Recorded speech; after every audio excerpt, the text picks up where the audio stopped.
Et salut à toi, bienvenue sur ce nouvel épisode du podcast Nourris ta santé. Pour commencer cette nouvelle année, on va parler de 3 mythes autour de l'alimentation végane en lien avec les performances sportives et on va directement commencer.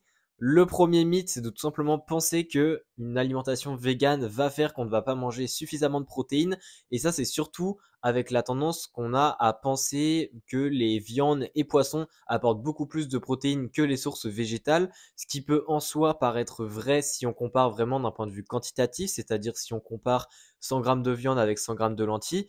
Effectivement, 100 grammes de viande, ça a au moins 2 fois plus de protéines que les lentilles. Mais par contre, il faut aussi comprendre que manger suffisamment de protéines pour les véganes, c'est quelque chose qui peut être largement possible, mais c'est aussi quelque chose qui peut s'avérer très très difficile. Et la différence ici, en fait, c'est tout simplement une histoire d'organisation, c'est-à-dire que des véganes qui s'intéressent à la nutrition un minimum pour bien faire les choses et qui font en sorte de suffisamment organiser leur alimentation ou du moins d'appliquer suffisamment d'astuces pour que leur repas puisse être structuré, eh bien normalement il n'y a pas de souci pour qu'ils puissent atteindre de bons taux de protéines et même s'ils sont sportifs. C'est-à-dire que même si tu as besoin d'environ 1,5 g par kilo de poids de corps de protéines et que tu es sportif et vegan, eh bien il est quand même possible d'atteindre cette quantité-là. Mais évidemment, il faudra quand même faire pas mal d'efforts, surtout au début de l'alimentation, pour que tu puisses atteindre cette quantité-là.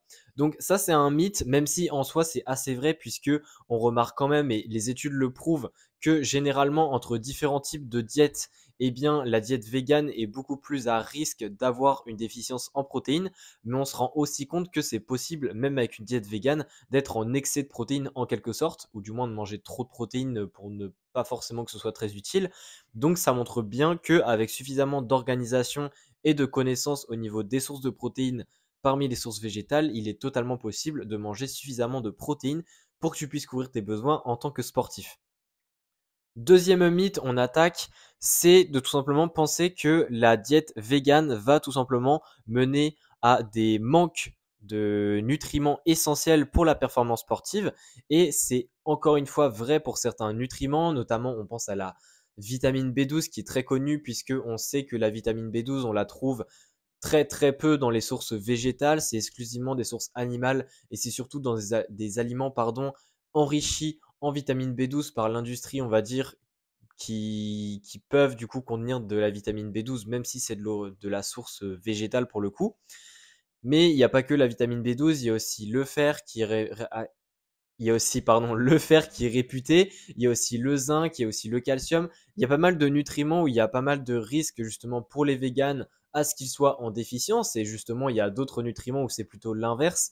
C'est-à-dire que par exemple, la vitamine C, c'est plutôt rare qu'un vegan soit déficient en vitamine C et c'est beaucoup plus courant chez les personnes n'étant pas véganes.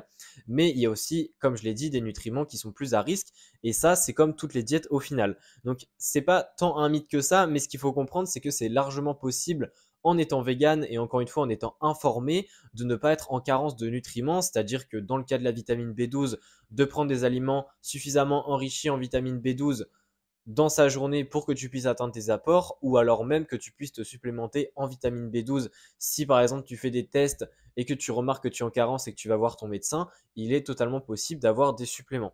Au niveau du fer, c'est pareil, il suffit de connaître les sources et puisque le fer est moins bien absorbé dans les sources végétales, il est également possible de faire quelques petits tips, c'est-à-dire manger de la vitamine C durant le repas où il y a justement ces sources de fer-là, mais également c'est totalement possible de combiner à travers différents repas au cours de la journée pas mal de sources de fer pour atteindre ces apports. Et puis après, ça peut tout simplement être possible d'atteindre tes besoins en fer.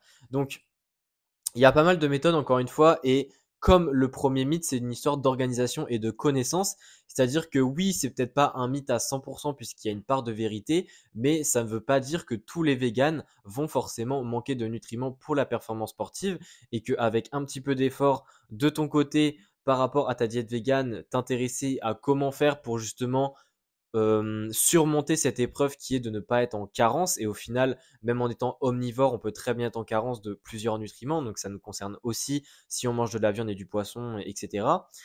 Voilà, il faut se dire que tout est une question de connaissance et surtout de organisation, c'est-à-dire de mettre en pratique. Parce que c'est bien d'avoir les connaissances, mais si derrière on ne met pas en pratique et on n'organise pas notre alimentation par rapport à ces connaissances-là, eh bien ça n'a pas vraiment d'intérêt. Donc ça, c'est vraiment pour le deuxième mythe Et enfin, le troisième mythe, c'est de penser que les athlètes qui sont véganes, donc les sportifs véganes, vont avoir moins d'énergie à l'entraînement puisque la diète végane n'est pas liée avec une bonne énergie qu'on a.